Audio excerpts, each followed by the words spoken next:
They are.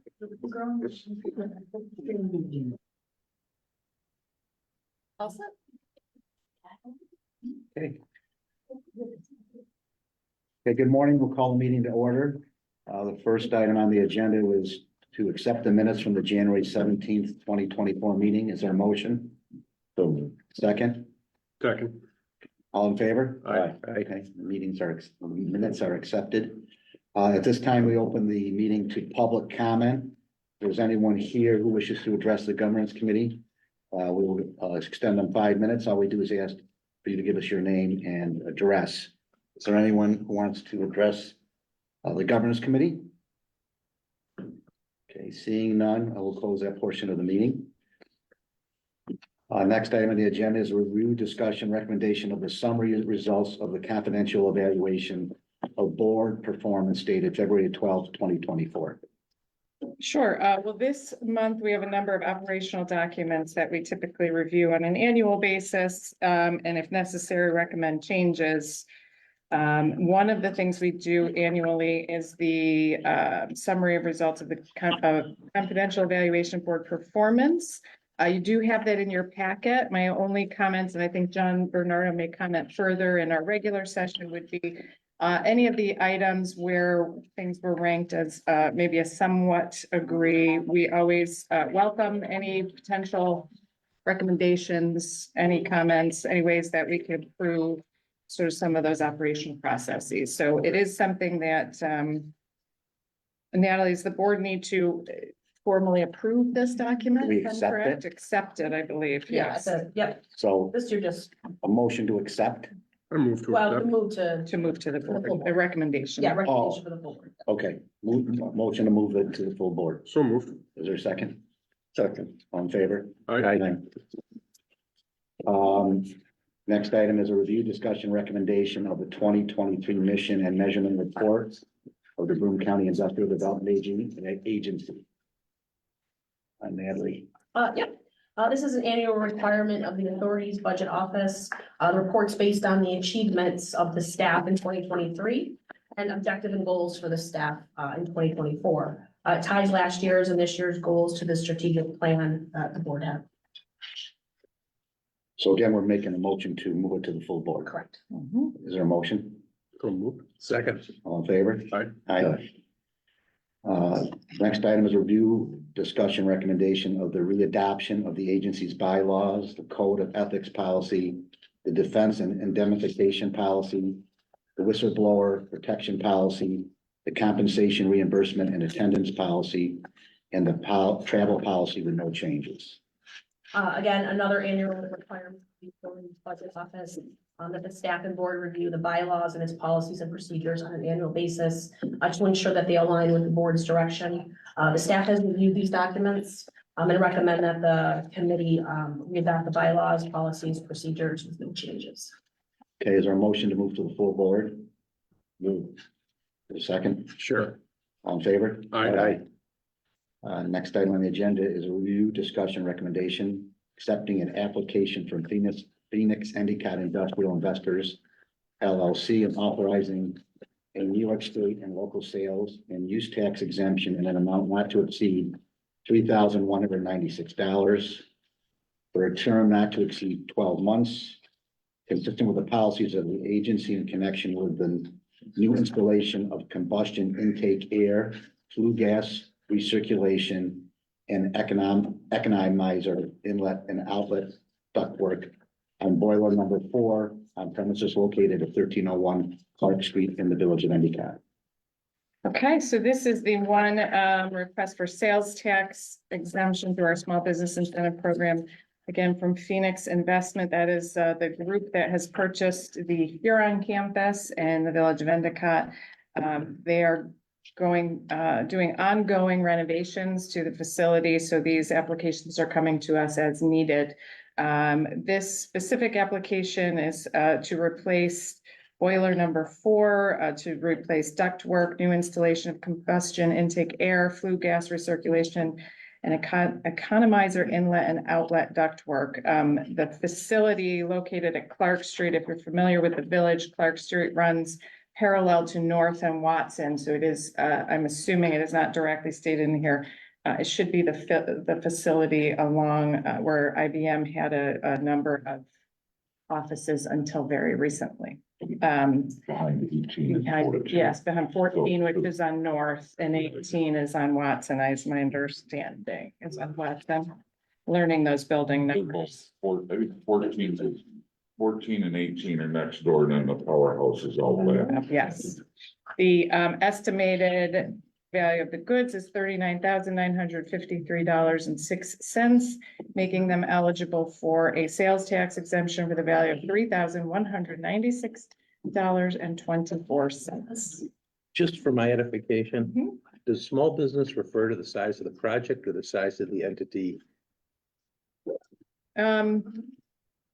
It's a good question. We've never really had any specific employment size criteria for this. We've done sales tax exemptions for companies as large as National Pipe and Plastics. We have done them for small mom and pops. This benefit is going to the Phoenix Investment Group, so based on their size. So of given their- our history, the small business it's really an incentive program. for Right. Small business. Sales tax Okay. incentive is probably the more accurate reflection of the benefit versus the entity receiving. That's all I have, just kind of Yeah. nitpicky. No, Is it the same It's a good program as the boiler got when they put the boiler in? Is that where they got the same through the same program? yes. The tax Yeah. exemption? Mhm. Yeah, so at this point in time, Phoenix has only received sales tax benefits through the IDA. They've not applied at any point in time for any property tax. I think as they're figuring out building by building what the necessary requirements are, they're approaching us that way. Okay, any other questions or comments? Is there a motion? I'll move it. Is there a second? Second. All in favor? Aye. Okay. Next item on the agenda is a review discussion recommendation, accepting an application from BE Binghamton LP, the company, for a leaseback transaction to facilitate the financing of the rehabilitation and preservation of 22 three-story brick garden-style apartment buildings located at 380 Shenango Street and 13 Pern Street in the city of Binghamton, to provide for a sales and use tax exemption benefit in an amount not to exceed $3,156,394.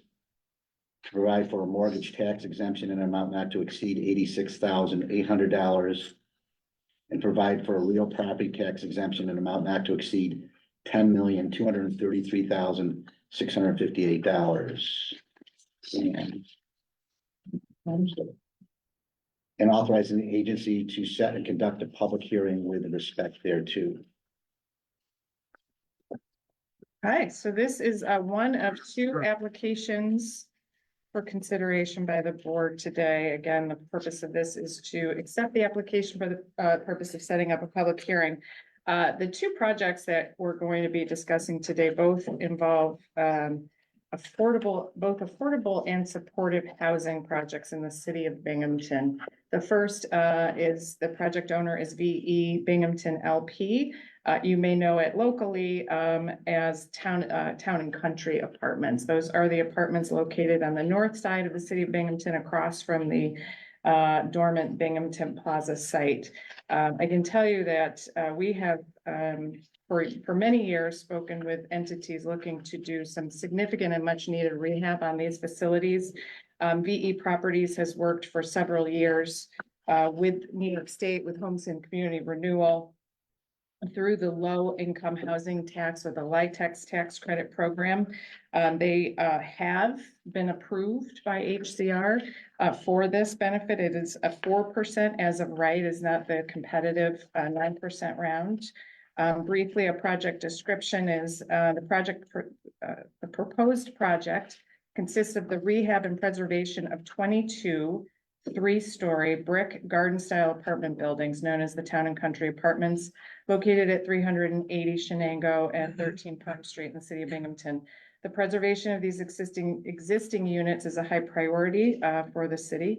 The city has approved $3 million in American Rescue Plan or ARPA funding for this project, identifying it as a priority need for affordable housing in the city.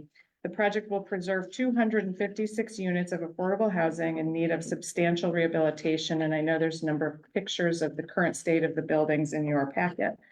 98 of the 256 units are restricted by a HAP contract, and then we do have some folks representing the project. I'm not familiar with HAP, but we can find out exactly what that is. I'm assuming it is just a rent-restricted affordable housing program, while the remaining 159 units are leased to low and moderate households.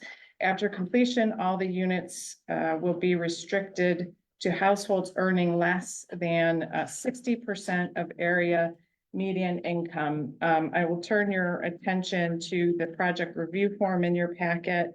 The estimate,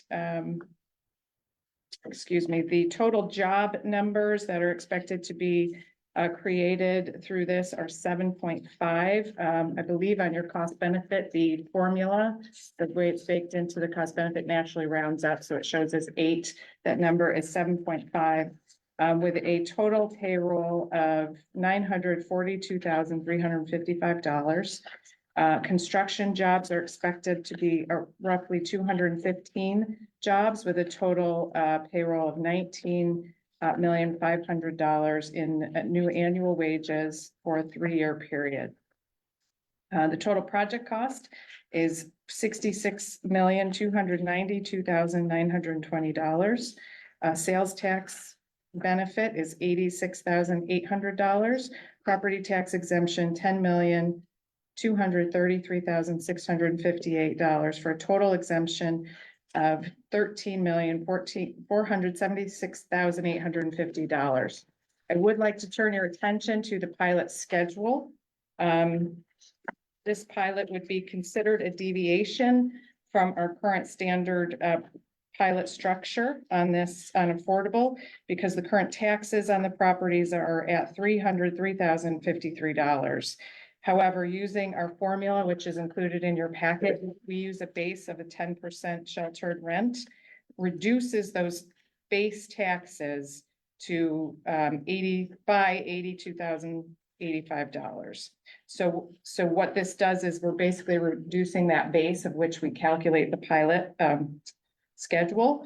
We did speak with Mayor Cram regarding the situation and has given his full support, given the amount of time and duration to get this property into the rightful owners that will do the necessary renovations.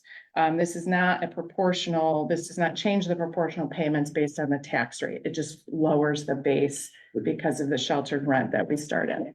Is this a 35-year pilot? It is. Yeah. That's Sorry. excessive. Go ahead, no, go ahead. I've got it here, Yes. but I mean, that's Yeah. excessive, isn't it? 35 years? Tied to the financing. But usually it's 30 years, isn't it, for a low-income housing project? Depending on the entity providing the financing. In some situations, they do require a term beyond. We do have Tim Hensey and Renee Franco representing the project. If there are any, I would say, more technical questions that they could answer on behalf of. I could answer on the 35 years. It is, the regulatory agreement with the state here is 50 years, or will be at least for the minimum of the mortgage, which will definitely be 35. So we need to keep the pilot in lockstep to the mortgage and the regulatory agreement. And the HAP is the housing assistance payment contract. That's the Section 8 assistance. Thank you. Thank you, Tim.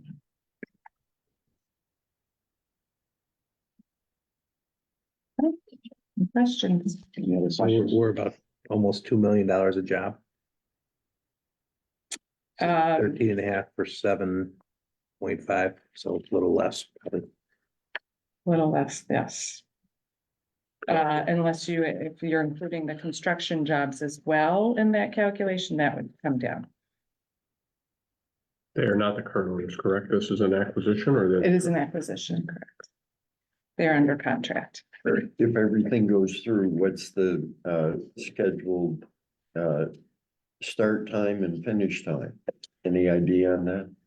I'm not exactly, my understanding is they'll close with New York State roughly around June of this year. That's necessary to close on those the tax exempt bond. We're Payment. subject to this, yeah, we're subject right now to the state's schedule of when they do their 4 bond resolutions a year, so if it's not June, then it goes to October or December.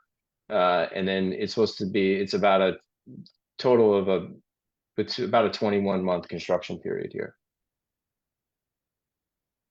So as soon as the state closes, the project will be eligible to begin. I did speak with Lenny Skrill. He is the representative for HCR that covers a lot of our region. He has spoke and endorsed this project. And as noted, the state has approved the benefit, the LIHTC benefit. They just haven't gotten through the formal process of closing on those. Are these units, what percentage of the units are occupied right now? I believe nearly 100%. Tim, do you have the current occupancy on those units? I have to defer to Renee, she's more in touch with the current occupancy. The current occupancy at the site is for the HAP contracts, we're about 68%. The overall property is about 60%. So they're gonna do renovations while the people are still there. Yes, they will be doing renovations. My understanding is you'll move individuals into vacant units while you're renovating. Would that be the process in which you'll do the renovations? That's correct, in place relocation.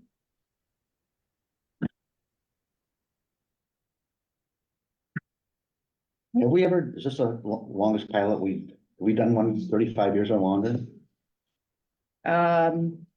Not outside of affordable housing, because often it's No, I mean, dictated, yeah, will this be the longest one we've done? to my recollection, yes. But the affordable housing projects we've only done for what, 5 years And now? then you do 30 for those. Typically 30, but as noted, the regulatory for New York State can go longer. And often it's again dictated by, which is why when we redid our UTEP and we created the schedule for housing, we did set aside and do the affordable projects without a articulated term, because we typically don't drive that. It's driven by the financing instrument.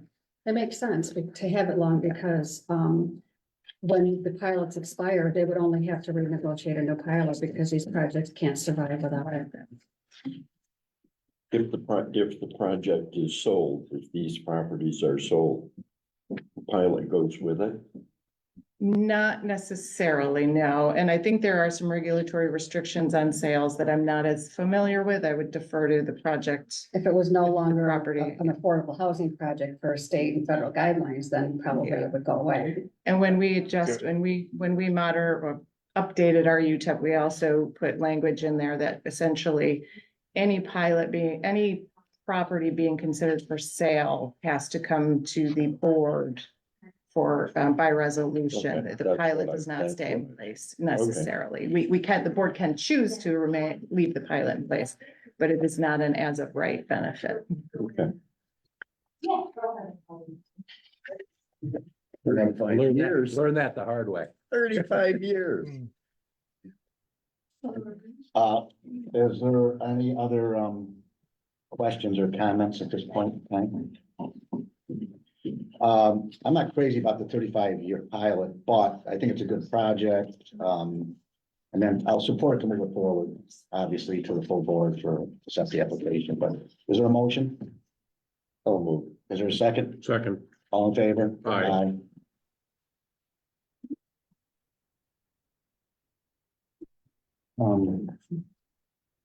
The next item on the agenda is a review, discussion, recommendation authorizing the agency to transfer to the Binghamton Local Development Corporation by quitclaim deed all of its rights, title, and interest in and to the premises located at 11 to 13 Court Street in the city of Binghamton. Tax map parcels number 160.40-2-5 and 160.40-2-4, and commonly referred to as Boscov's Department Store. Okay, This is essentially the transfer of property from the IDA to the Binghamton Local Development Corporation. Is the legal transaction by which Joe Mayer is handling, so I'm gonna let him update. This is everyone a on that. termination of our interest in that project. It was originally a tax exempt bond in 82, if I'm not mistaken. And we have stayed in title in order to facilitate the lease negotiations between the city and Boscov. But to be frank, we haven't really had any substantial part in that. It's all handled by the city. So it's really time that we transfer this to the BC or BLDC and be removed. Again, we don't play a role in the payment negotiations. There really isn't even a pilot anymore. It's made part of the lease itself. So how they handle it going forward is the city's issue. And I will add, when the city did make the, I believe it was the long-term, the 10-year lease agreement with Boscov's to remain in downtown Binghamton, one of the requests to us was the transfer of the property. There's no real reason for us to be in any chain of title on this property moving forward.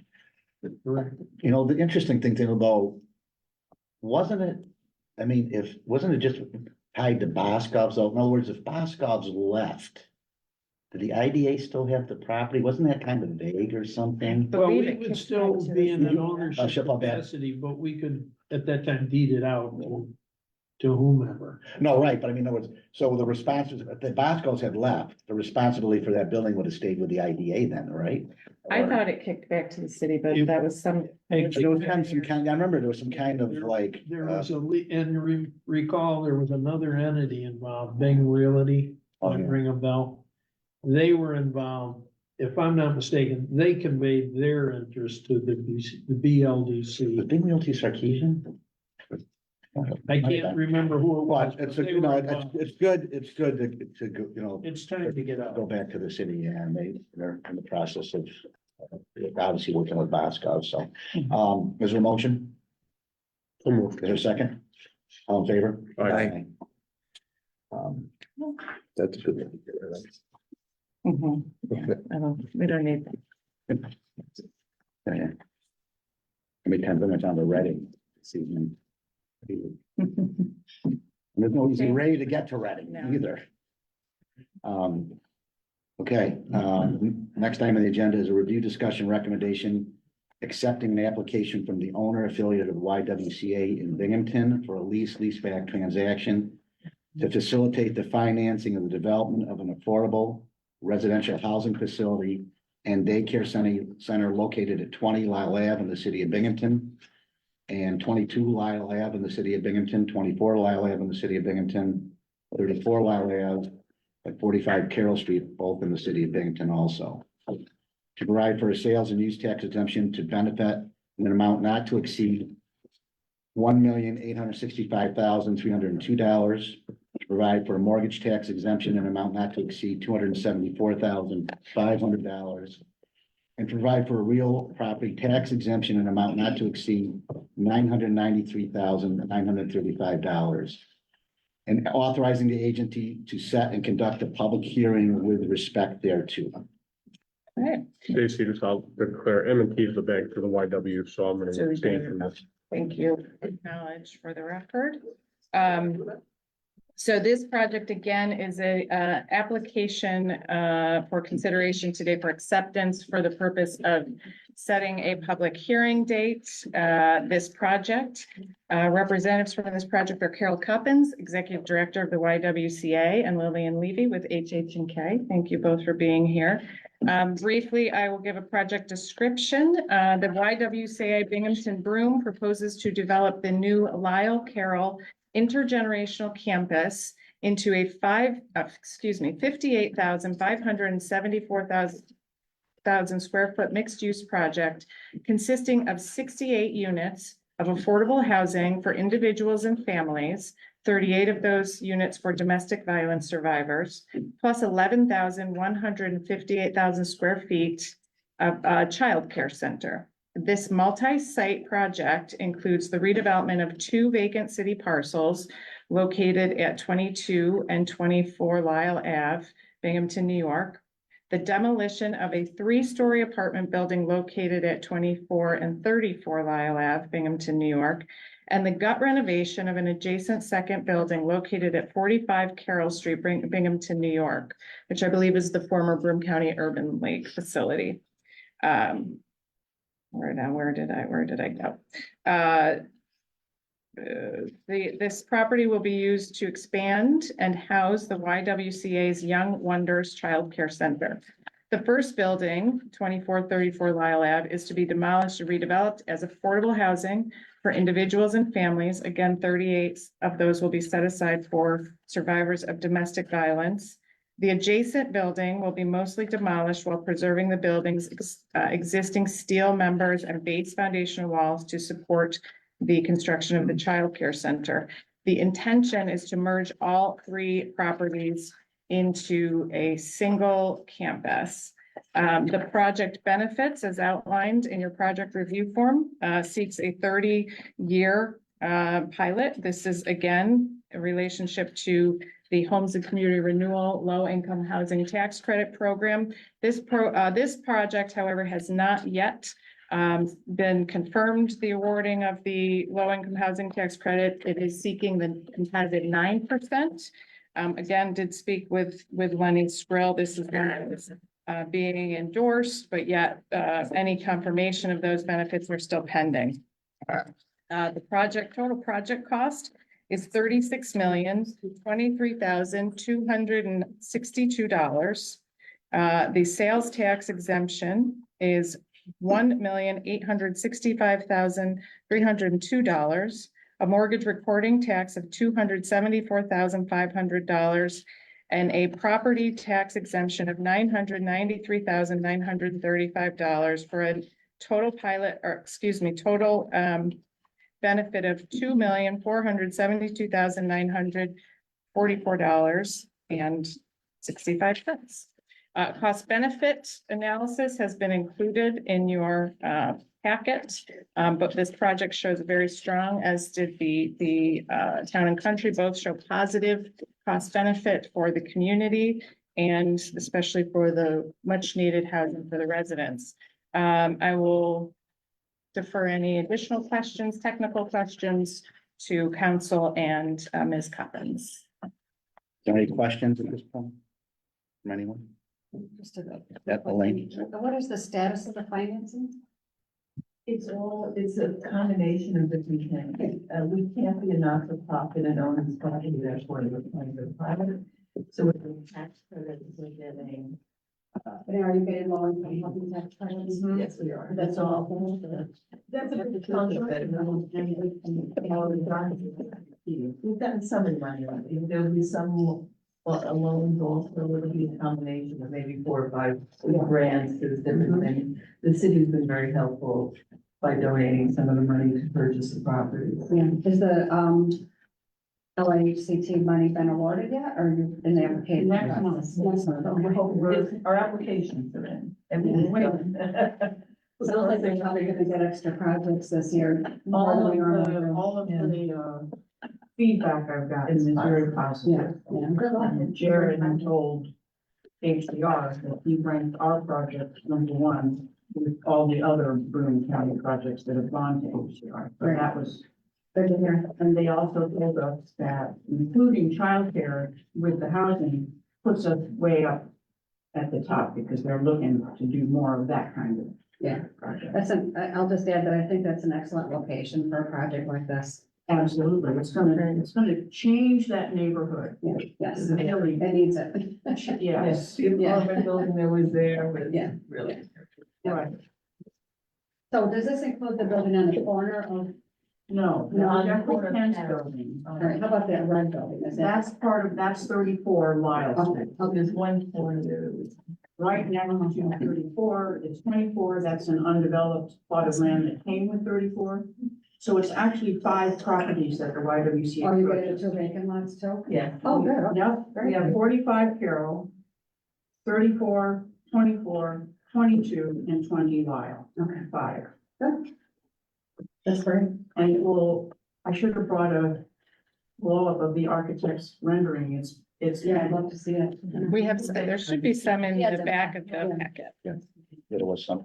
You have a contractor lined up on the Oh, whole yeah, thing. We've got To a what extent is that locked in? Nothing is signed yet, but we have architects and the architect, the contractor, and the developer are, Do they come in a team? yeah, they've been working with us for a long time. I believe it's Amy Larrabee. You would know her. Oh, I don't know her. No, she was helpful to the Y when we did our building renovation field at the, and the architect is Rich Vitto from OCB Architects from Manhattan. And the contractor is Foss Construction. Oh, that's right. Any other comments or questions? No, I agree with Elaine. I think it fills a critical void in the city with a number of these, at-risk populations and, childcare is very needed, in that neighborhood. And it's gonna be a great catalyst for rejuvenating that neighborhood. It's right down by the incubator, so the incubator did a great job of, going down Holly Street, and this will just take, for the term from the sixties, almost like urban renewal down, a few blocks further, and I think it's just gonna be a great addition to downtown Binghamton, so. Yeah, they've had students living in that red building. I don't know if they still do or not, but, they weren't any trouble, but there's a lot of partying going on down there. And garbage all over the place, so it'll be nice. Okay, Definitely will be transformative for that neighborhood. undoubtedly. Any other questions or comments? Is there a motion? Is there a second? All in favor? Aye. Okay, motion's carried. Do we have any other business? Yeah. Is there a motion to adjourn? So move. Second? All in favor? Aye. Okay. We'll go right into, well, after Amy does the live streaming, we can go right into. Stacy? Yes. I guess I get a little confused about what goes to governance and what goes. This doesn't go to the full board.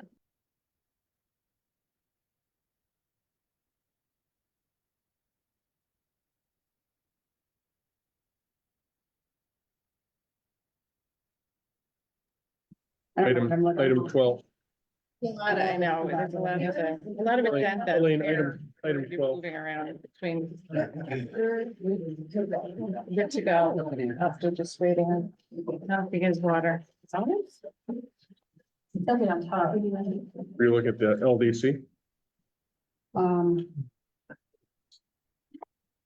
Should I be for camera off? You good to go? Okay. I'd like to call to order this meeting of the Broome County Industrial Development Agency of February 21st, 2024. Looking for a motion to approve the minutes of our January 17th, 2024 board meeting. So move. Peter, is there a second? Mike, let's have a vote. All those in favor, say aye. Aye. Any opposed? Carried. Come to the part of our agenda where we have a public comment session. Anybody wishing to speak? I need a place to keep my notes. Anybody wishing to speak on any matter concerning the IDA, please state your name and address for the record, and please limit your comments to 5 minutes. Well, if no one else wants to jump up, you're all familiar with me. My last ditch effort to try to give everybody a true education of what's going on with this Warper Park project. I'm a little disappointed in the year or so I've been coming to these meetings, the town of Union meetings, town of Maine meetings, that the only agency with the capacity to take any interest in this was the town of Maine. I do believe, and it's my opinion, okay, that most of you board members have not been privileged to all the information from the very beginning on this project. I know in the beginning that there were conversations or text or communications between Ms. Duncan and other agencies without sharing the knowledge to you people here. So my biggest thing today is I'm still available to answer any questions if anybody has any. information they need on this project. I've been so transparent. I've issued a petition to you guys with with almost 300 names on it of almost every individual that will be affected by this. Obviously, it didn't mean anything because you haven't published any paperwork and presented it to the towns at all. The town of Maine has asked repeatedly at meetings for documentation from Ms. Duncan, and it's been promised a number of times. If you're not privy to the letter that she sent on February 18th to the town of Maine, I'll leave a copy here. You guys can pass it around, asking the town of Maine to not make a vote or a resolution on this project, that they wish that they appreciated the patience of the towns for not pursuing the procedural requirements required for the seeker. I also have, and I'll leave it here, and you tell me who to leave it with so you can get copies. The town of Maine resolution that was passed last night, that there will be no zoning changes on that property in the town of Maine. It's been announced that, I believe the address is 1577 and the East Main Road property. So the town of Maine has stepped up to be pro-aggressive, to stop this issue. I know so much more that I can't share that I would be willing to share privately with any of you if you have any interest. I have topographical site maps here that make it so simple if you want to take a look at them and actually see what this is project is all about. These maps all show different things. It show the problems with the slope levels. There are no slope levels that currently could pass a 239 review for a road off of Airport Road. The colors represent the steepness. Purple and pink are the brightest. It shows your access for the transmission line for NICEC, and there's a 250, I'm gonna get the words incorrect, but there's a 250 feet there you can't do anything with. If you look at some of the other maps, and I'll leave these with you if you really need them. If you don't want them, they did cost a few bucks out of the pocket, but I'm more than willing to share. You can see on these slope maps, they all have a legend telling you exactly what the slopes are, how many acres are under that slope, how many acres are available to be built on. I tried to share all this with you guys for the last year. I'm really disappointed because some of you are leaders in the industry. My time is up. Oh, no, 1 minute remaining. Okay. Basically, I'm just asking you, again, review these before you make a vote. And I'm gonna end up with it. I'm getting calls from Albany, agencies that are investigating or looking into this matter for improprieties. I don't make this stuff up. I'm old school. I tell it like it is. I really make a lot of people upset sometimes, but I will leave all these.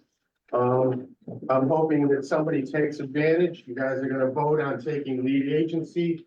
I'm gonna say that you're gonna have a fight. The town of Maine has already initiated contact with Ms. Duncan that they're gonna assume lead agency.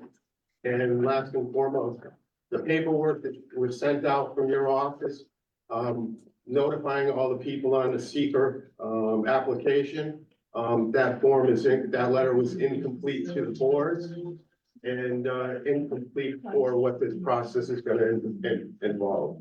Who do I leave these with for you guys to get copies? Thank you very much. Thank you, Mr. Holden. And I'll answer any questions if anybody has any. Would anybody else like to speak during this public comment session?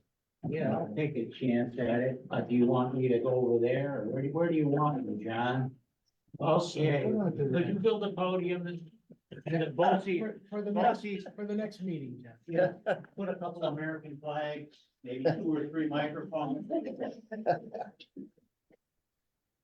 Okay, the camera's for my protection. I'm not interested in you, just interested in me. Let me think. So, let's see where I want to go. Boscov's. another offload, you know, these properties, the Carnegie Library, they go from one entity to another, and then you get fed up. And you send it back. The IDA was the quintessential bad landlord. You held on to that building, you didn't do any improvements, you know, you collected the rent, you were a bad landlord downtown, so. That's interesting, you know, if you Google Boscov's, you will see that the only place that they got money is in Binghamton. You know, I mean, they didn't get money in West Virginia, they didn't get money anywhere else. Google Dick's Sporting Goods, ARPA. They got no money. They all come back here to get money. Now, something is going on because there's another, well, you need a whole lot of manure to come up with a shovel-ready site. But there's other counties that have gotten into the shovel-ready site business, and they're awaiting something from Albany. Now, it's one thing to lure a business, you know, airline, or an airline hub, Savin, an existing business, preferably Fortune 500. It is another thing to get the university to have a hub for this or that. That's not legitimate business. And we've already seen the Australian press. IM3 was a fraud. No manufacturing going on.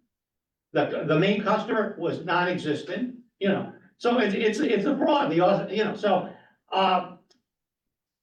I have no doubt that the university can build like Hollywood set buildings, you know, like they have on the Parkway, research.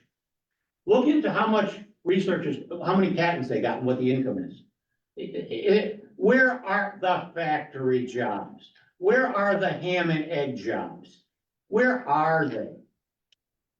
Going into rental property. I mean, you got a 6x6 block of downtown that was created essentially by ethnic families. Now, according to the government, your new family is having a problem. You're a drug addict, you're a victim of domestic violence, and that's gonna be the new family units downtown. People with tremendous problems. And you're going to put them with the students. Guess what's gonna happen? As soon as Newman constructs his apartments in Oakdale Commons, look out, the students are gone. The students are always one incident away from leaving downtown anyway. So that gig is gonna be on. So where are the factory jobs? Tell me. And why this use of the Binghamton Local Development Corporation back and forth? Why aren't you sticking with Boscov's? Why aren't you sticking with Boscov's? Now, as far as the term mixed use, you know, I go around to all your projects and I look for I remember the promises of mixed use. I don't see the butcher, baker, candlestick maker there. See a lot of empty things. Well, one more thing, and I'll do this for you for free. You ever done a door count on these projects that you give abatements and financing and all kinds of, right? You know, lenders go and and in fact, borrowers deceive lenders. They had the case in Rochester where they were putting old boots and mats to make an empty apartment look like it was filled. But do you ever go around and count the doors? Do you ever check the mailbox to see if these properties are rented? Because it's quite possible that they could be rented off the books. It's quite possible that they're not rented at all. 1 minute left. Okay, look, this Trump case, it's gonna send shockwaves through lenders. Lenders are now going to be under scrutiny. And so are their projects. So anybody that thinks that it's business as usual now, it's not anymore. So I would like you to report on me. I would like you to appoint me door checker. I'll go to all these projects. I'll see if they're rented. I'll issue my report and you will get results. You'll get results because there's a whole lot of fraud going on your books right now. Thank you. Thank you, John. Would anybody else like to speak at this public comment session? Head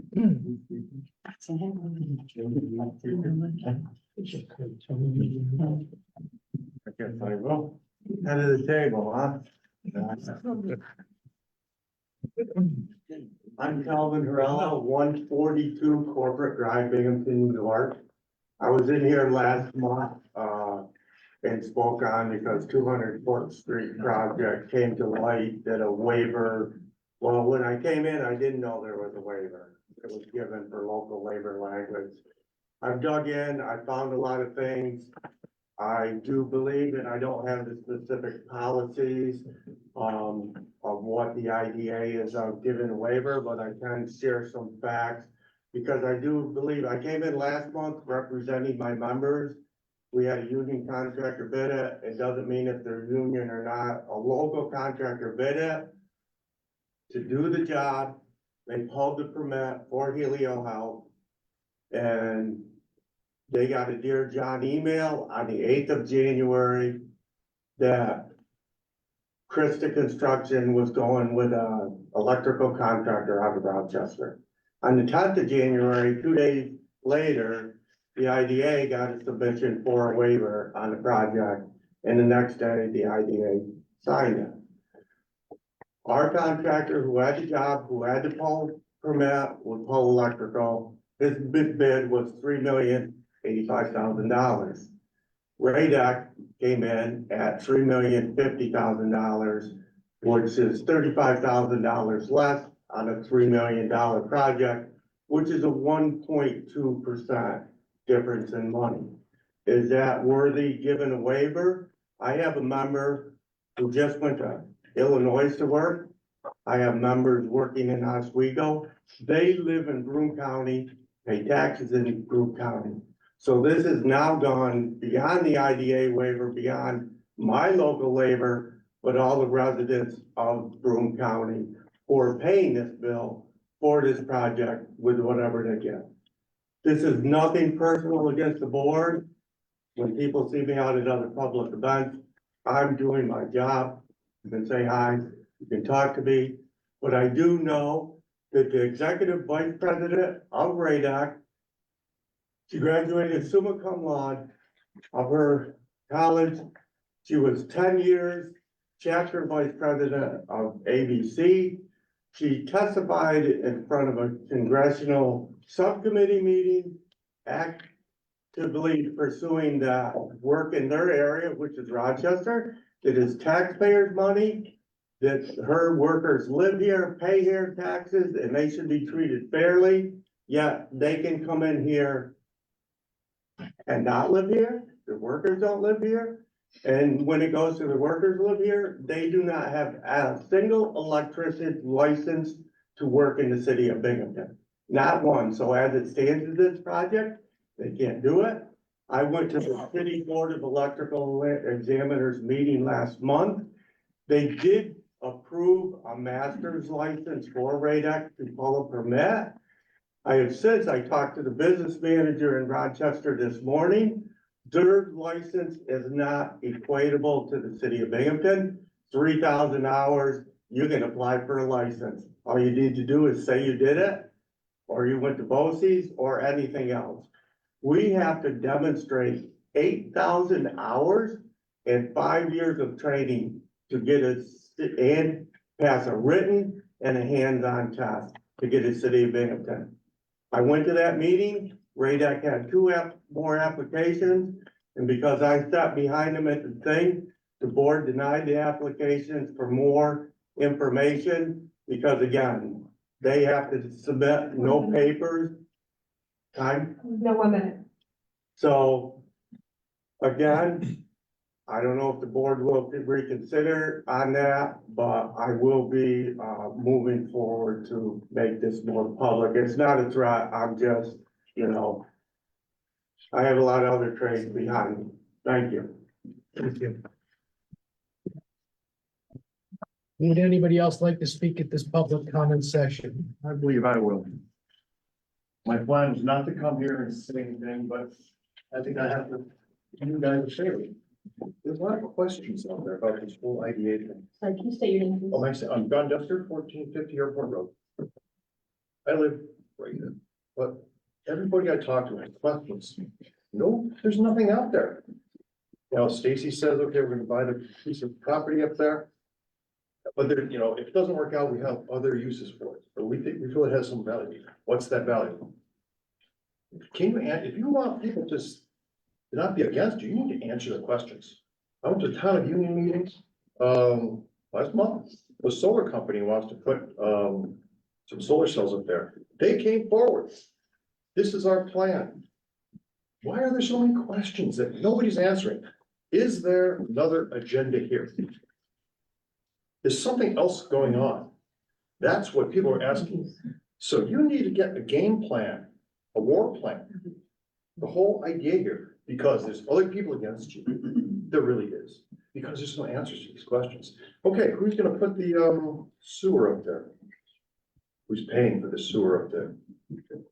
You think you're gonna put that many people up on top of that hill, Stacy? Really? We need people coming off of Airport Road, taking the left-hand turn to go up East Main to go to work there. How's that gonna work out?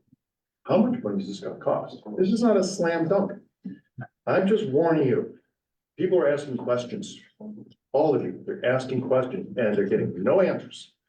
I am focusing on Stacy because you're the head. You're the face of this all. Get together, discuss it, and tell people what you are gonna do. That's all I have. This is so out of character for me. I hate standing up in front of people, but you know, this is important to many, many people in this area.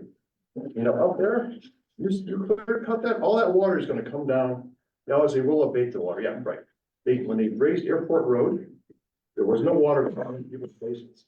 Now there is. And when they're out to do something about it, whoever put the road in said, sorry, not our problem.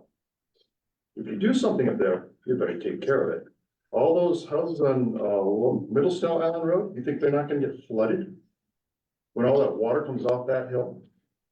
I think they will. And everybody's gonna say, sorry, not our problem. Answer the questions. You guys are just putting up a wall, like, hey, we are pervious, we are royalty. You can't answer any questions. Answer the questions, put people at ease, say, oh, this is all gonna work out. But you're not doing it. That's all I have to say, thank you. Thank you. Would anybody else like to speak at this public comment session? We will call this session to a close. Executive Director's Report. Stacy, updates?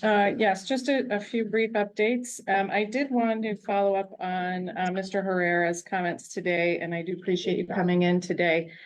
Natalie and I did meet with Mr. Herrera and City Council Member Mike Dundon a week or two ago. Sorry that the time is going quickly here at the office to discuss this issue with 200 Port Street.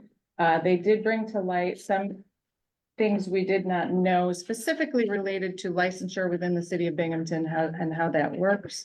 They did bring to light the fact that a building permit was still listed the local user's name that had been told they were no longer receiving that work. So we have reached out to Krista Construction. We have not had a reply at this point. We have also reached out to the city of Binghamton because I think some of the purview of this, the authority on this would be within the city's domain and not the IDA's per se.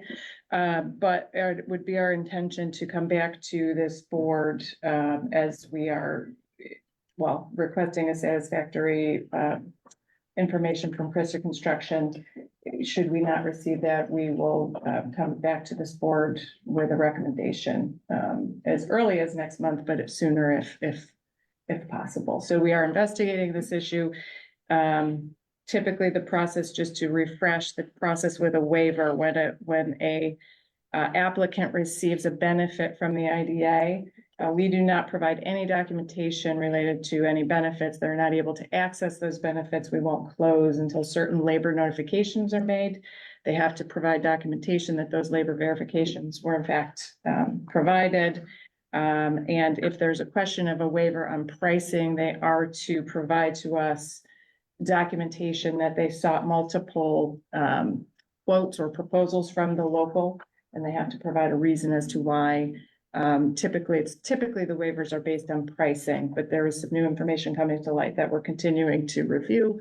And we'll come back to the board as soon as we have updated information. So I do appreciate Mr. Hura keeping us informed on this issue. It's an So it's important on hold. project and we want to make sure it's, So that facet of it is on hold, the electrical is on hold, is that, I'm asking a question. I don't have the construction timeline. That's one thing we're hoping to get. Yeah, so we'll keep, as soon as Natalie has made some outreach to Krista. And we will let you know as soon as we have heard some response, but we do have authority within the IDA to address the waiver. We have not done that at this point in time, but, and I think Natalie, what was it the city was gonna provide some information related to. Related to, licensing. We did receive, to Mr. Herrera's point, we did receive a documentation of one, license, but we have not gotten, according to Mr. Herrera, if multiple contractors on this job have to be licensed within the city, they would also have to be able to provide that same documentation. Again, we're straddling if this is a city domain or IDA, but certainly the IDA has the ability to make a recommendation or to act. So we'll keep you, so we are investigating that. Would I be able to add any further information to that or out of order? No, you're not. The license they did apply for, from what I found out about Rochester, I do not believe that they don't have a master's license in Rochester. They call their journeyman license a master's license, so the person who applied would not even be considered a master's license within the city of Binghamton. So I will be challenging that as of all the other ones. And then I did not add, but the second local contractor to bid the job, so there were 3 bids. They were 23% higher than our local contractor. So that was a competitive bid. Our contractor was right there, 23% lower than them. And it wasn't a closed bid, which meant only open in Krista's office before that. Well, I've requested too, like a kind of a change in procedure that when a waiver comes in, that it comes to us first before it's approved. So we can ask questions, we can get information, so we don't find ourselves in this situation. I just think that way, some of the questions we ask might bring some light onto it before it's granted. So hopefully that'll make things a little smoother in the future. I'd like to talk about that procedure to make sure we know what we're bargaining for. I want to understand what that means. Right, that's a more, I guess, we can talk about it after, but it's more just before it's automatically granted that we have maybe to look at it, we can ask for information maybe like this before it's granted, but we can talk about the details. Continue. Okay, just a few other updates. Our FAST application for 600 Main Street is the approval we believe is imminent. We were hoping to know by now, but I think the decision is coming shortly. We are very confident about potential funding and have been in some conversations with potential end users. Our goal would be if we receive funds to do this fill, a design build process would be beneficial and more efficient. Keep you posted on that. Lastly, we're beginning our work with Newmark, Global Location Services on our Southern Tier Clean Tech Corridor Initiative on March 19th, with the 8 counties that make up the Southern Tier Regional Economic Development Council region. So we're excited to lead that initiative with our colleagues. Stacy, how much were you planning for again on the FAST application? The FAST application, I believe, was around 10 million. That included the work to do the road system into the site. That's great. No, It would be terrific. Agreed. One note on the internal financials under IDA capital expenditures. The dollar amount you see is what has been spent to date in 2024. The actual dollar amount if you look at 2023 expenditures is $302,337. We will update that accordingly.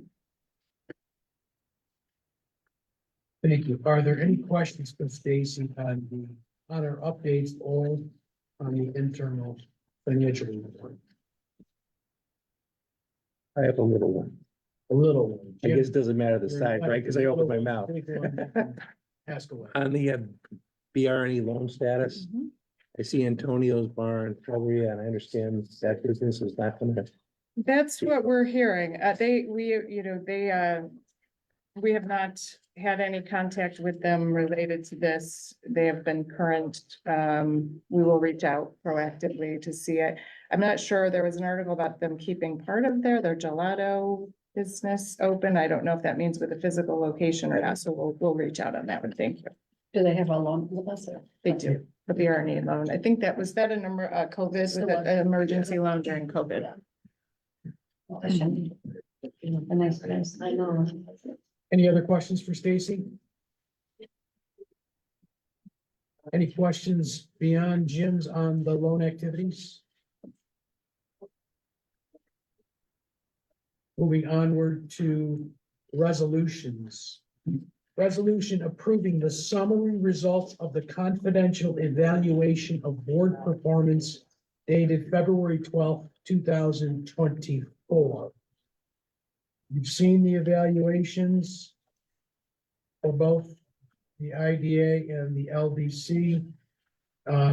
Mayor, did this come through your committee? It did, and we're moving it forward as a motion to, I don't know if it's accept or, Accept the results, I guess. yeah. Is that correct? I'm trying to find it. Packet. Need it? I can get you my copy. Here it is. It's on the backside. I guess, Challenge it. so there's a motion. Is there a second? Second.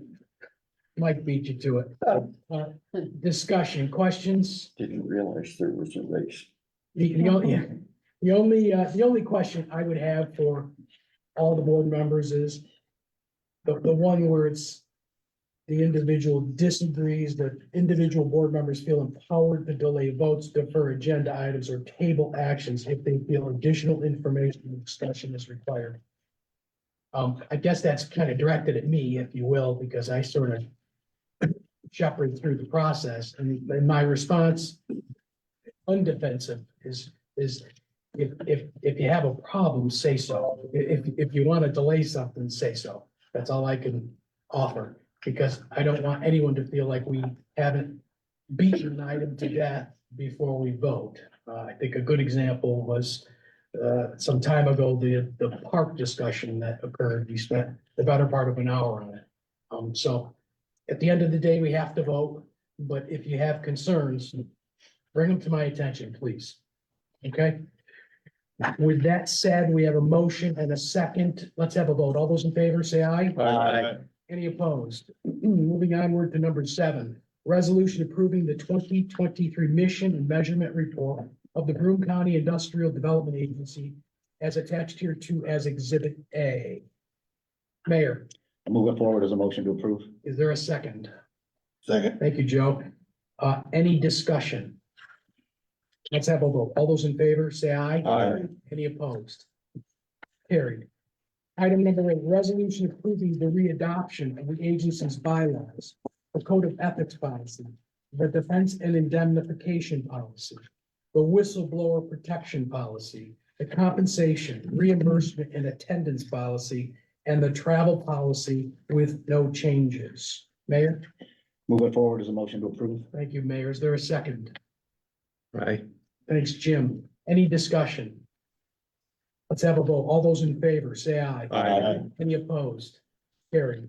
Item number 9, resolution accepting an application from Phoenix Endicott Industrial Investors LLC and authorizing a New York State and local sales and use tax exemption in an amount not to exceed $3,196 for a term not to exceed 12 months, consistent with the policies of the agency in connection with the new installation of combustion intake air, flue gas recirculation, and economizer inlet and outlet ductwork on boiler number 4 on premises located at 1301 Clark Street in the village of Endicott, Broome County, New York.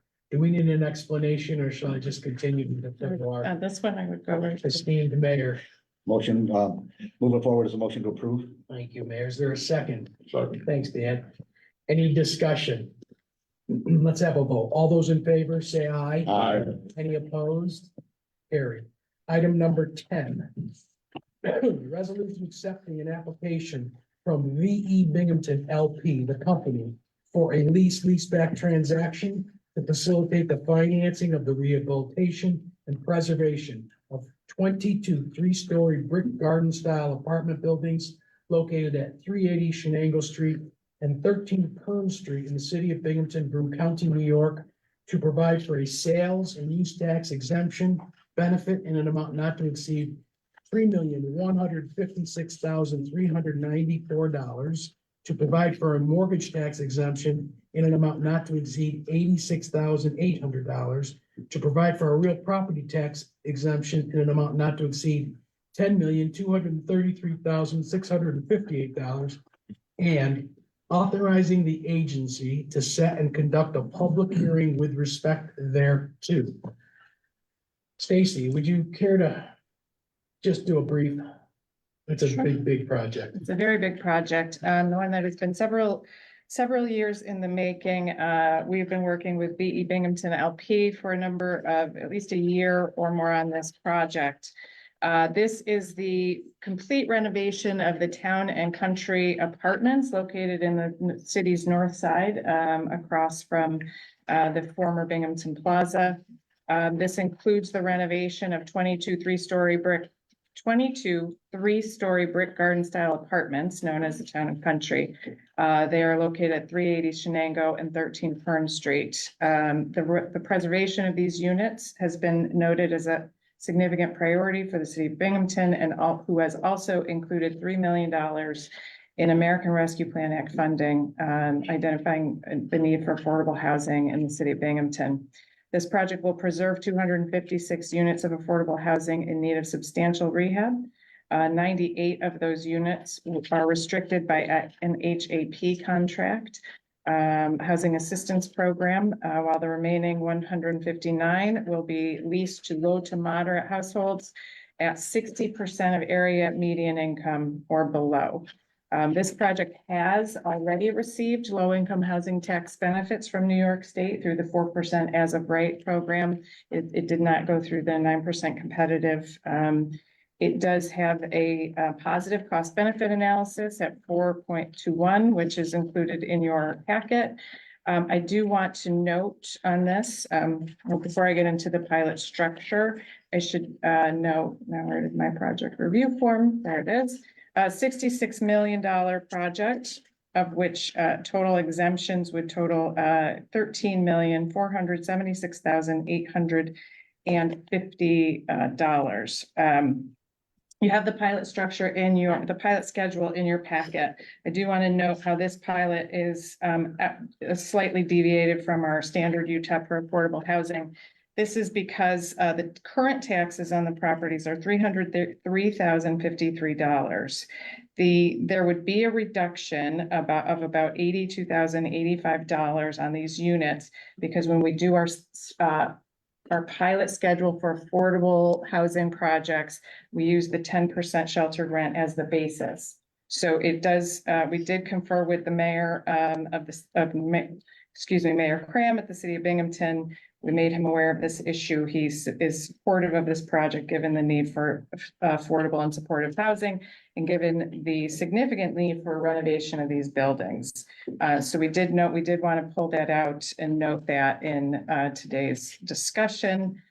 This does also seek a 35-year benefit. I know with affordable, we have been considering mostly at 30 years.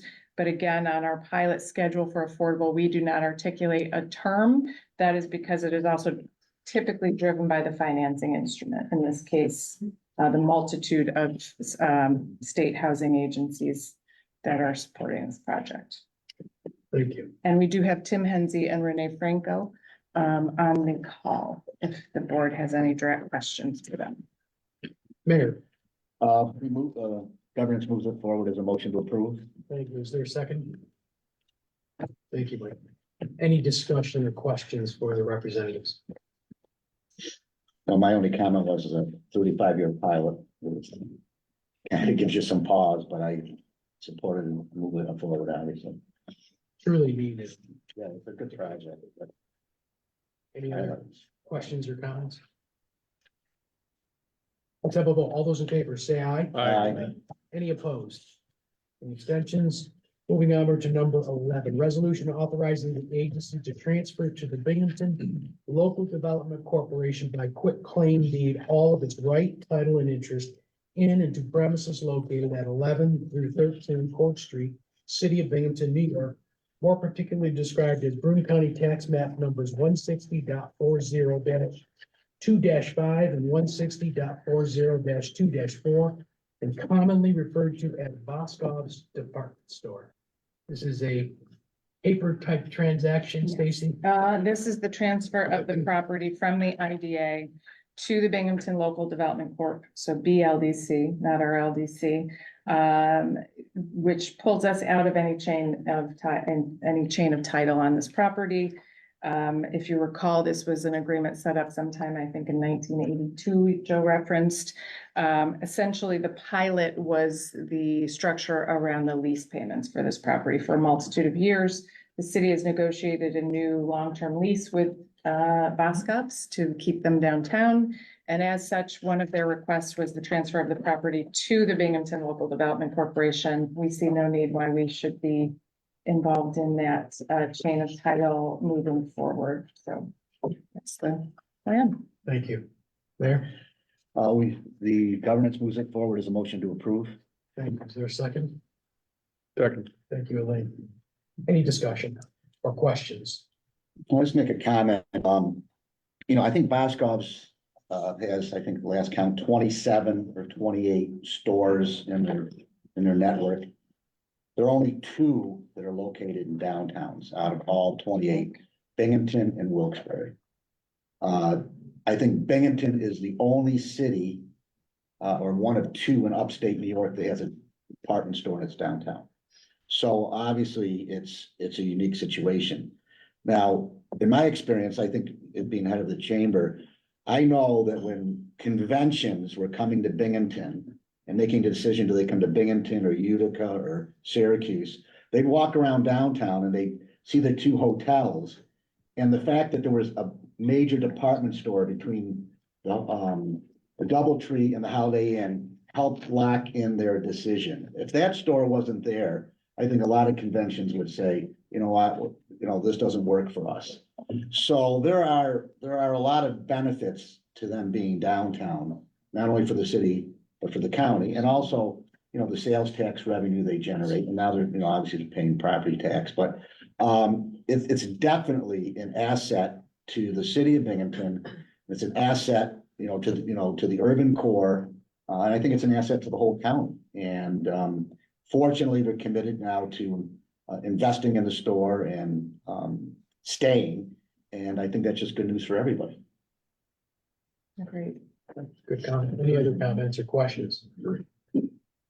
Let's have a vote. All those in favor, say aye. Aye. Any opposed? Any abstentions? Moving onward to number 12.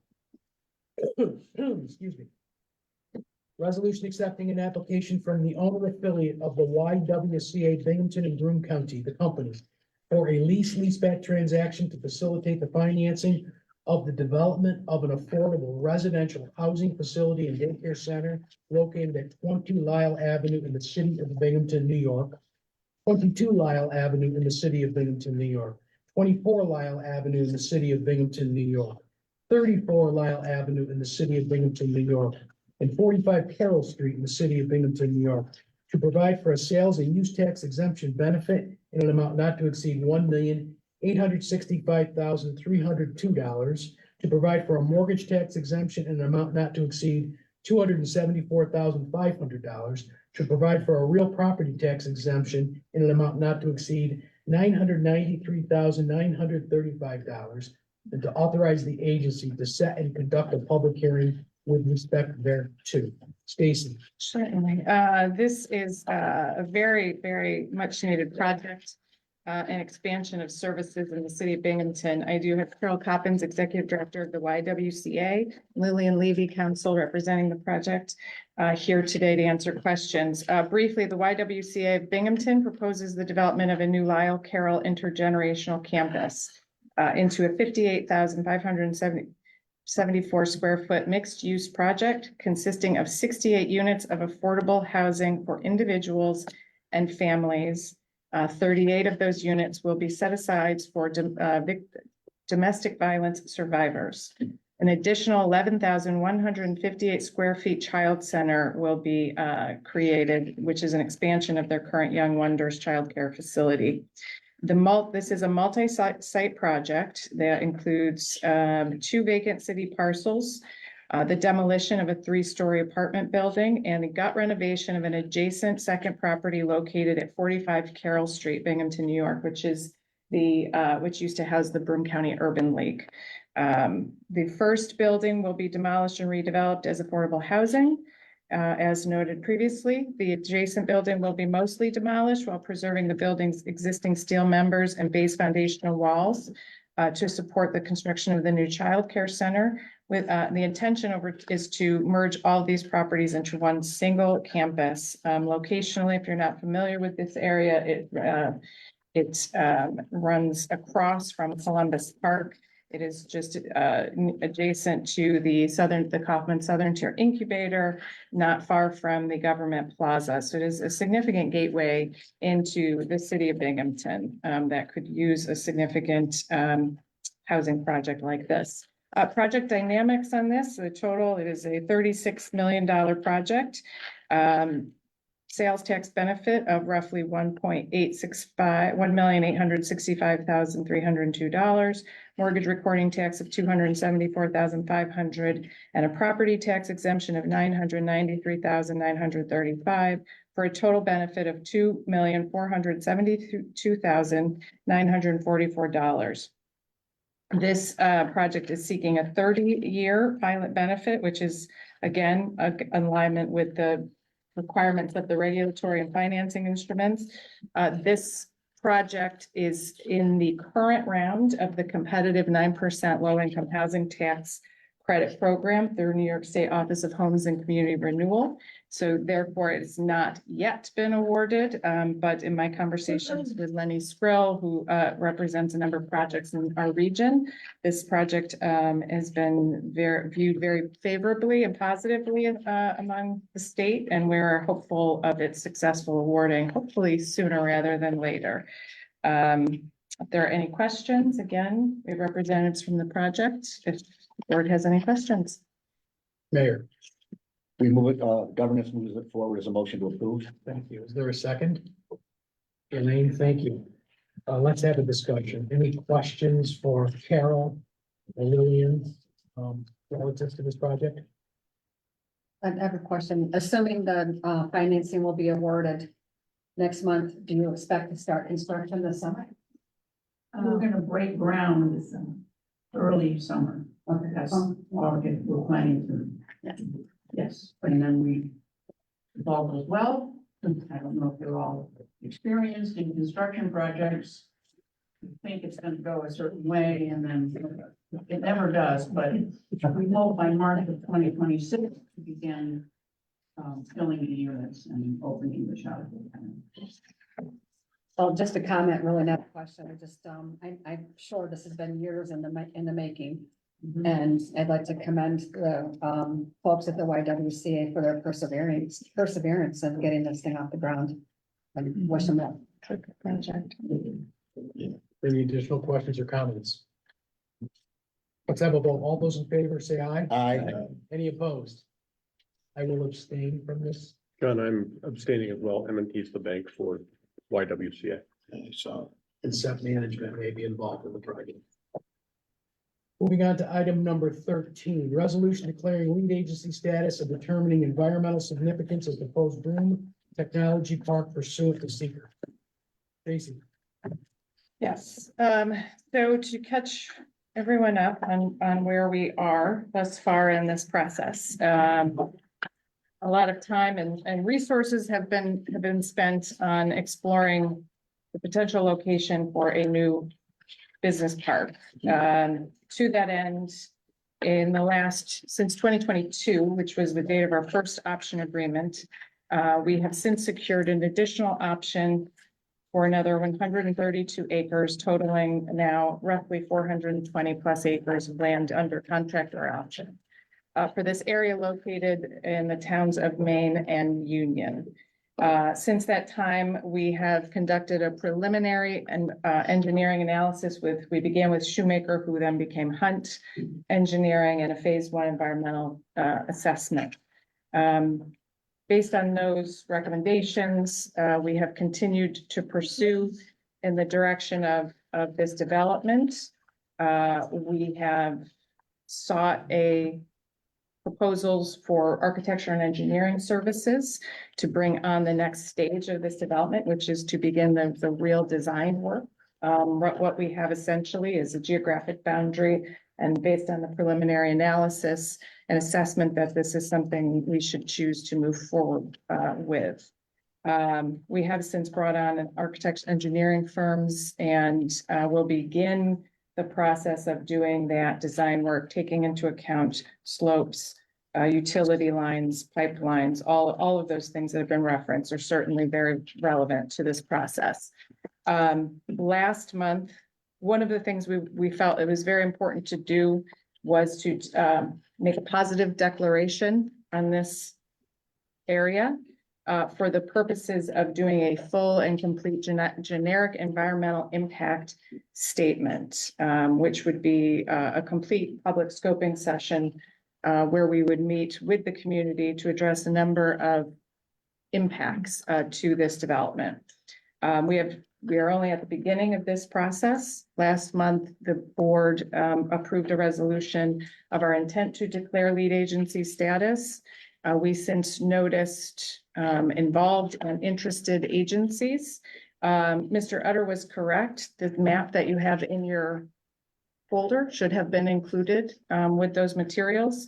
We have since provided that to the town of Maine, the town of Union, their planning boards, as well as all of the other involved and interested agencies. So that is being made available electronically as of yesterday.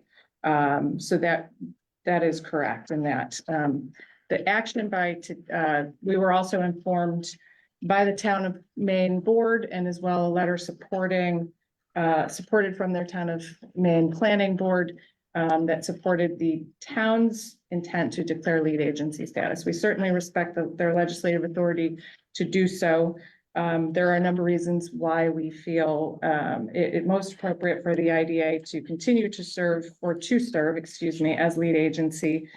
The process by which involves ultimately the Department of Environmental Conservation, the DEC is the ultimate decider of which. We are preparing our documentation to go to the DEC. As such, I do not have that final documentation available for the board. It is with council right now. The action we are asking the board to consider today is to continue down the path of the declaration of lead agency status for the purposes of a positive declaration and the commencement of our seeker process. We recognize we can't formally begin the public hearing requirements, the necessary state requirements per seeker until the lead agency status has been ultimately decided on. But today's action, we're not precluded from moving forward with this resolution. As part of this resolution, you have part 2 and part 3 of the environmental assessment form that now includes this map, which outlines the geographical boundaries for our generic environmental impact area. And outlines the subject areas that will be included as part of our seeker process as well. And we did include part 1. We submitted part 1 to you last month. As a refresher, we put it in your folders. So parts 1, 2, and 3 have been provided to the board. Figure 1 has been included. And with that, the next step would be for the board to approve the resolution declaring lead agency status and determining environmental significance. So that is a key action item, is declaring environmental significance or a positive declaration, which allows us to complete a full and comprehensive generic environmental impact statement, GIS process. We expect that to take this year for certain, several months. We're planning to outline a schedule of stakeholder meetings with key stakeholders in the area, as well as necessary a number of public information sessions where we will outline really the vision and the goals of this. We do not have a site plan yet. We do not have drawings or renderings. We've just brought on the architecture and engineering firm to aid in that process. So that is something that we cannot provide at this time because we don't have that. So if there's any questions, I want to know, I have Chris Andrucci and Frank Pavia. They are assisting with council on seeker and a lot of our municipal requirements. They're with Harris Beach, and Lisa Nagel is part of our project team. She is with EDR at Syracuse. You know Lisa from Elan. They are now EDR. So if there's any questions related to seeker. Maybe just more of a comment than a question. I think, you know, regardless of how anyone feels about this project, it's in all of our best interests, everyone's best interest, that we have the most qualified group as the lead agent. And I know as far as the IDA is concerned, we have a highly known and respected consulting firm that's going to be really doing this project side by side. Great project team, yeah. And, you know, I think that a lot of the questions that, you know, our speakers today brought up that they want answers to, I think the reason that you haven't been given answers is because we don't have them yet. Because, you know, acquiring the land was the first baby step. And I know. The property, Can. the real agenda of this property. Excuse me, I'm sorry. you're okay, but continually. So, at any rate, that's the purpose of seeker, is to be able to answer these questions. Yeah, we know that there's some really steep slopes there, and that's gonna be problematic. I know that there was a feasibility study that was conducted, but, I'm sure it didn't go into the kind of depth that they're going to be doing through the seeker process. This could come back and tell us, hey, look, you're just not gonna be able to get around this, you know, and we'll know, but we just don't know right now. And, you know, I just feel like it is in all of our best interest to get those questions answered, see how the process plays out, and also be an active participant in the process. There will be plenty of opportunity for, the town board and the public to participate in scoping the secret process. And, you know, every step along the way, I'm sure. Absolutely. Yeah, and it is important to us to do the positive declaration today, to set up the GIS process, so that we can do the full scope of the scoping, that comes along with a positive declaration and the GEIS. So all of those areas will be outlined. Lisa, you're on, I think there's a minimum 20 to 22 areas of impact that we will look at, if I recall. I don't know if she's on. Right. She can hear us. Yeah, they're, Okay. I'm the 9122 number, so I just had a call in, so I'm on both ones, just so you know who the phone number is there. Right, yes, Stacy, and thanks, Elaine, that's a very good, those are all very good points. We're in the very, very, very beginning of this process to understand all of the potential impacts that may, you know, that may be in front of us. And so the step today is to set us off in that direction. This is the very first step in seeker. And we'll get started. There's about 18 different items that will be required to be examined as part of the evaluation process. And I just want to kind of emphasize, sorry, I didn't have my camera.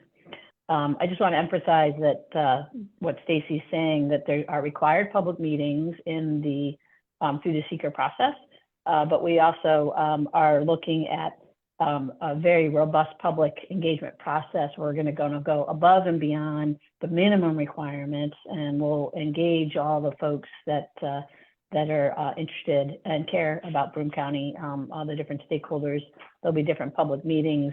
There'll be lots of information. It'll be fully transparent process, and we're outlining that full, what we call a public engagement strategy currently now, that will be available for anybody who wants to follow along the project. I just one other thing too, you know, the gentleman wants to know what the ulterior motive is. I've had my reservations about acquiring the land.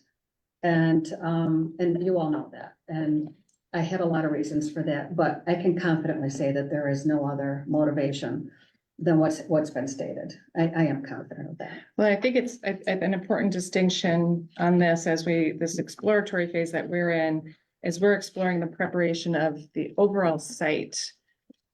What entity ultimately may or may not locate there is the town of, we do not do site plan approval for individual operational companies. That does not go through us. So if a company comes through looks to locate at the Broome Corporate Park currently in the town of Conklin, their site, all that plan approval goes through the town of Conklin. It does not go through the IDA. Actually, I think the corporate park was initially set up that the IDA superseded town authority for site plan approval. We actually, a few years ago, reversed that. So all approvals on any business or entity that would want to locate there goes through the town, not, the IDA does not supersede that just by virtue of building the proposed park. So I know there has been some ideas about what types of companies. Yes, we are looking at potentially high-value manufacturing or agricultural processing. Who that end user becomes is ultimately a decision of the town. We have brought companies to facilities, existing facilities in the town of Conklin, Kirkwood. That is ultimately their decision to approve a site plan. It is not, we're working right now with an entity in the town of Kirkwood that would like to put a warehousing building.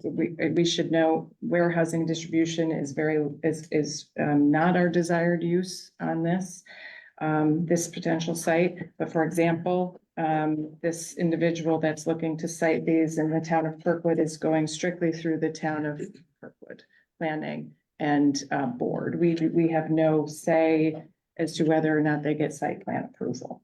We are looking to prepare the site to bring companies in. I think that's an important distinction moving forward of where our role is and then where our role ends in this process. I had a couple questions. Sure. Did you say you already selected a firm to move forward? Is there a firm? EDR, yes. So EDR is the project lead, and subcontractors include a combination of CJS Architects, Hunt Engineering, Delta Engineering. And Lisa, am I forgetting anyone? And then CJS Hunt has and subs. Harris Beach. And well, yes, Harris Beach is part of our council. It's part of our overall project team. They're working right now on final details of scoping and fees. So we don't have that information yet. And I know you've asked for that final budget for this phase. We're just waiting on those. We're waiting on that fee schedule. So this was a Right, result of the. one final call tomorrow and I'll have that by Friday. They become subs of EDR. Who is of all the different entities you just mentioned, who is the lead entity? Is that Harris Beach? EDR and Harris Beach are sort of the leads. EDR is the lead with all planning for project management. CJS is the architecture firm. Hunt and Delta will provide civil transportation engineering services. And there are some subs that may come in as needed, who have specialties in, and they would come under as a sub of a sub, if that makes sense. They have specialties in sustainability, design work as it relates to using green infrastructure, things like that. I'm not an engineer, so I don't want to say the wrong terms, but who have specialties that they can bring to the table. Because one of our goals with this is, how do we create areas for vegetation, for green infrastructure use, things like that. So that is, the team is still being finalized. We're looking at scoping and fee schedules. And Lisa's will provide that for us. So the seeker will be for the entire site then, right? The subject area that's mapped out here. So what we have what will be bought and what we have under option will all be included in the seeker. Yeah. And even potential. Correct. That we haven't necessarily got an option yet. Correct. So, okay. But that does not assume that does not assume any ownership. It's No, it's just, subject in other words, like area it's gonna for be the one site. complete process rather than a piecemeal process. Mhm. The only thing I have a So in talking about the other acreage, you sent a note out saying that the engineering firm was gonna review the other 132 acres to determine if there's any part of that that may not be feasible for us to use. Right, so right now, one of the landowners had provided us additional acreage other than the initial acreage we were interested in for this. We felt it prudent to put that under option and allow our engineers and analysis time to review. If it's not used for necessarily, a building, can it be used for buffering, things like that? So that is additional acreage under one current option. Right, but you can peel away if you have to. Yeah, that will be reviewed as. Do they know that, I've been hearing a lot of discussion, of, which is not necessarily, what's kind of relative to this, is about the sloping along Airport Road. Did the engineering firm look at that land and they signed off on all that land was viable for construction? I wouldn't say they've signed off. I would say they've noticed, they recommended that we move forward knowing the slopes on this. Right, but we don't know how much acreage may be, I don't want to use the word problematic or challenging, maybe is a better word. I mean, we're aware of all the slopes and the grades in the land, so that will be part of the next phase with the design firm on board to do. No, I that. understand. I'm just wondering how much, acreage we may have that just. Yeah, that it's will not all be viable. part of the ultimate site plan of what areas would be usable for example, to put a building on versus what cannot be used. And to Elaine's point, the grading is going to be something that has to be heavily weighed in the conversation. Have we closed on that land? Yeah. No, okay. But we don't have any option if we decided some of it's not viable, we're committed to the whole site, right? No, committed to the development. That's what I mean. To the the development, and we're not site, committed on any other. No, I mean, we're committed to that, right? No. The answer is no. I Yeah. talked to you. It's yes here. Okay. Any other, excuse me. And then, I guess Any the other last questions? question, I mean, the broader question, the zoning decision, how does that impact this whole process? We have not formally petitioned for any rezone. Certainly it is the legislative purview of the town to preempt, to take the action that they're taking. It does not preclude us to petition. But Oh, no, they're saying we can, even though they've zoned it, what was the action of the zoning board that they? they haven't taken, they had a public hearing last Oh, okay, week they haven't done anything. Well, what's the motion, what's on the table to? to vote to not rezone any of the areas uncovered Okay. under the Delapenna and adjacent. property. And then, so your point is, even though that's done, you can always petition in the future for a change. Yes. But, okay, well, we'll cover, I guess, what happens down the line, I guess. Okay, I guess that answers my questions. Any other questions? Wait, one. Yeah. I see within the GEIS guideline, in red, well, colorblind, but I can still. The Delapenna property in the town of Maine, they have recently carved out 2 sections of that and included it. As part of, With the property that's part of tour. our option, that is part. So of they did that wrongly. That was wrongly included in their property. Who they, when you're saying they. Delapenna's. You look at, if you look on this map, 21 and 23.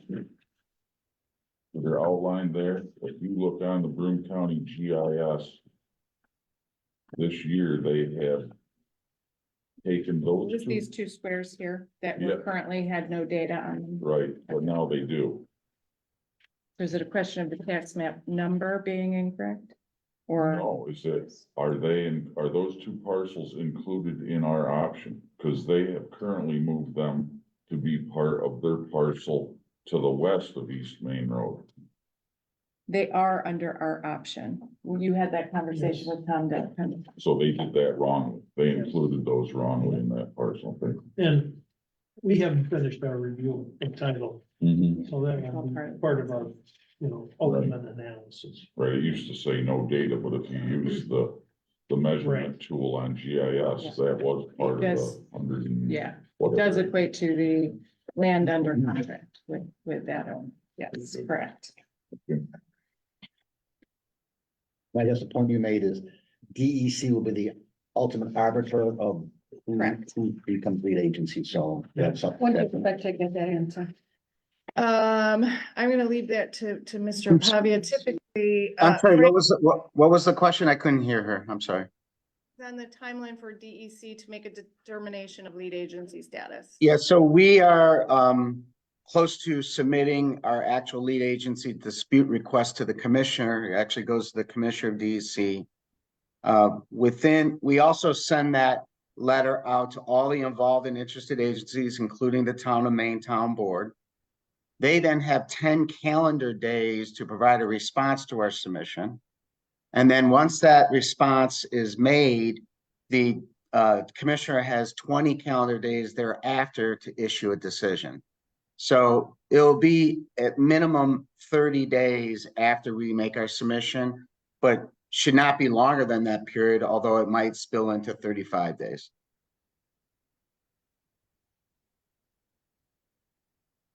That's. Thank you. Any additional questions? I would have to make those people aware of what's actually going on before they get suckered into this. Excuse me. Can we complete this meeting, please? Absolutely. Thank you. With that in mind, is there a motion? Thanks, Jim. Is there a second? Thank you, Elaine. Any further discussion? All those in favor, say aye. Aye. Any opposed? Carried. I believe we have items to discuss in executive session. Is that- have one. You don't? No. And then you text me and say you thought you did. No, I thought, I told you I didn't have any, just to let you know. Is there maybe I read it wrong. I Is was there a letting you motion know I to did not have adjourn? any. executive session. Thank you, Peter. Is there a second? Thanks, Joe.